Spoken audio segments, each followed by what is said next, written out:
اگر be be کا مقصد یہ تھا، ہدف و مقصد نہضت کا بی بی کا یہ تھا، تو پھر یعنی مولا امیر المومنین علیہ السلام نے اس وقت قیام کیوں نہیں فرمایا؟ بعد کے آنے والے خلفاء کے دور میں انہیں مشورے بھی دیتے رہے، انہیں سجیشنز بھی دیتے رہے،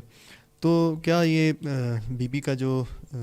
قیام کرنا تھا یہ بے فائدہ نہیں ٹھہرا، یا اس کا کیا ہدف مقصد تھا؟ دیکھیے، سوال تو بڑا خوبصورت ہے، اچھا ہے، مفید بھی ہے، اور اس کا جواب اس سے زیادہ میرا خیال ہے مؤثر ہونا چاہیے۔ مسئلہ یہ ہے کہ امیر المؤمنین کا چونکہ حق چھینا گیا، حق غصب ہوا، اس حق کے دفاع میں علی بولتے تو شاید وہ تاثیر نہ ہوتی جو تاثیر فاطمہ الزہرا سلام اللہ علیہا کے بولنے سے سامنے آئی ہے۔ اس لیے پہلی مدافعہ ولایت علی، خلافت علی اور جانشینی علی کے حوالے سے پہلی مدافعہ اس عالم میں خود فاطمہ الزہرا سلام اللہ علیہا کی ذات ہے، اور ان کا دفاع علی کی مظلومیت کے حوالے سے ہے، علی کا حق چھن جانے کے حوالے سے ہے۔ لہٰذا انہوں نے اپنی زندگی کے آخری نفس اور آخری سانس تک اس عہد میں اور اس دفاع میں اپنی زندگی کی تمام توانائیاں خرچ کی ہیں۔ جہاں تک امیر المؤمنین کا تعلق ہے، امیر المؤمنین کے سامنے اب صرف اپنی ولایت اور امامت کے دفاع کا موضوع نہیں ہے، بلکہ ان کے سامنے ایک بہت بڑی آفاقی نظریہ اور تعلیم بھی ہے، اور وہ کیا ہے؟ نبی کریم صلی اللہ علیہ وآلہ وسلم کی دی گئی تعلیمات اور ان کا دیا گیا ورثہ۔ اب اگر فاطمہ الزہرا کھڑی ہوتی ہیں تو کس کے مقابلے میں؟ امت کے درمیان موجود منحرفین اور پیش آنے والے انحراف کے مقابلے میں۔ جبکہ علی اگر کھڑے ہوتے ہیں تو علی کے کھڑے ہونے کا مطلب امت میں دوگانگی اور تلواروں کا نکلنا اور کشت و خون ہے، اور کشت و خون کا نتیجہ خود امت کی سب سے بڑی رسوائی اور امت کا نقصان ہے۔ لہٰذا جہاں علی کے حق کا دفاع ہے وہ دفاع فاطمہ الزہرا سلام اللہ علیہ نے کیا ہے، اور جہاں تک اسلام کی اس جامعیت کا دفاع ہے وہ امیر المؤمنین نے کیا ہے۔ لہٰذا امیر المؤمنین کے کلام میں بھی یہ بات نمایاں ہے کہ جہاں تک میری ذات اور میرے حق کا تعلق تھا میں خاموش رہ سکتا تھا، لیکن جہاں تک اللہ کے حق کا تعلق ہے، اللہ کے دین کی حفاظت کا تعلق ہے، دین کی ان حدود کی پاسداری کا تعلق ہے، وہاں پر میں کوئی ایسا کام نہیں کروں گا جس سے امت دو حصوں میں تقسیم ہو اور ایک دوسرے کے سامنے تلواریں لے کر کھڑی ہو جائے۔ یہی وجہ ہے کہ تاریخ نے لکھا ہے، ہمارے اہل سنت کے اہل حدیث کے علماء نے جو تاریخ لکھی ہے وہاں پر بھی یہ بات موجود ہے کہ جب سقیفہ کے انعقاد کے موقع پر ابو سفیان نے امیر المؤمنین کے گھر آ کر یہ کہا کہ اے علی، ہمیں معلوم ہے کہ خلافت آپ کا حق ہے، آپ اٹھیے، ہم مدینے کی گلیوں کو سواروں سے بھر دیں گے۔ امیر المؤمنین نے جواب کیا دیا؟ اگر امیر المؤمنین کے سامنے صرف اپنا حق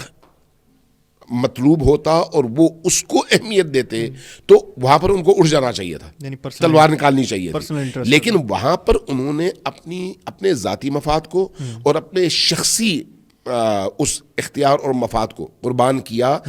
اور جواباً کیا کہا؟ ابو سفیان، تم کب سے مسلم امہ اور اسلام کے اتنے خیر خواہ بن گئے کہ میرے حق کے لیے تم مدینے کو سواروں سے بھر دو؟ لہٰذا اس کی اس آفر کو امیر المؤمنین نے قبول نہیں فرمایا۔ نہ فرمانے کا مطلب کیا تھا؟ معلوم تھا کہ اگر آپ قبول کرتے تو مدینہ میں قوم دو حصوں میں تقسیم ہو جاتی،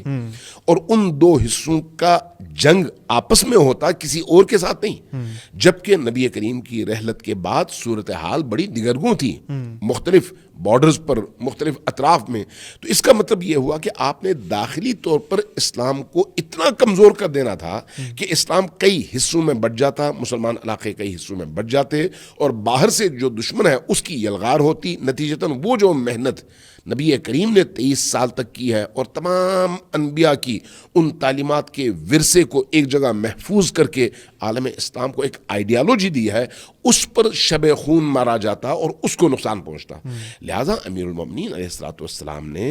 جہاں حضرت زہرا سلام اللہ علیہا کی اس تحریک میں ان کا ساتھ دیا ہے، انکار نہیں کیا،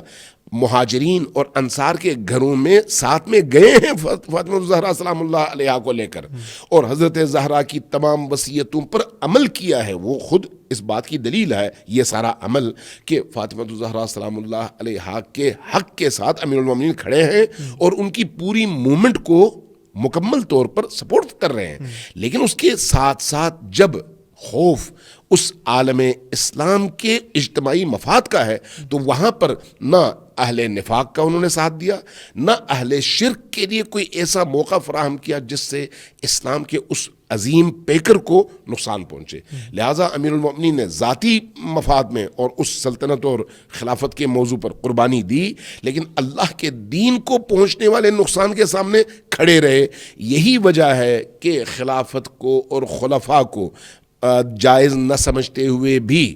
ان کے اس غصب خلافت کے حوالے سے پکا واضح شفاف موقف رکھتے ہوئے بھی امیر المؤمنین نے جب یہ دیکھا کہ جب تک یہ دین کی تعلیمات اور دین کے دفاع کے معاملے میں درست رستے پر چلتے ہیں وہاں تک انہوں نے بھرپور طور پر ان کا ساتھ دیا. لیکن جہاں جہاں امیر المومنین کو اختلاف تھا وہاں پر آپ دیکھیں امیر المومنین خلفاء کے ساتھ کھڑے نہیں ہوئے. آپ یہ دیکھیں کہ نبی کریم کے بعد حضرت ابوبکر کا 2-2.5 سالہ دور، حضرت عمر کا 12 سالہ دور، اور اس کے بعد حضرت عثمان کا دور. ان ادوار میں مسلمان بڑے تمتراک کے ساتھ باتیں کرتے ہیں کہ 22,000 مربع میل کا علاقہ فتح ہوا، یہ ہوا وہ ہوا. نبی کریم کے دور میں 86 جنگوں میں علی کے علاوہ کسی اور کی تلوار اس طرح سے چلی ہی نہیں، اور نبی کریم کی رحلت کے موقع پر علی جوان ہے. لیکن اس واقعے کے بعد امیر المومنین کی تلوار کبھی نیام سے نہیں نکلی. کیوں؟ اس لیے کہ ان فتوحات کو امیر المومنین نبی کریم کی اس تبلیغ دین اور دعوت دین کے منشا کے مطابق سمجھتے نہیں تھے،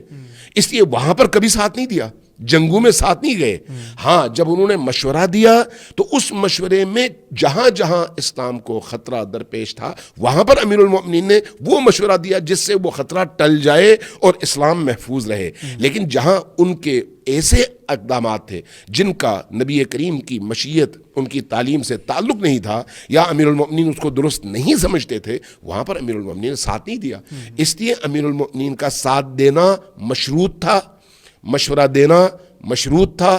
اور خلفاء کے خلاف تلوار نہ اٹھانا اس بات کی دلیل تھا کہ اس بڑے کینوس میں اسلام کا دفاع اسی صورت میں ممکن تھا جب علی یہی کردار ادا کرتے جو کہ انتہائی مثبت، پازیٹیو اور تعمیری کردار تھا.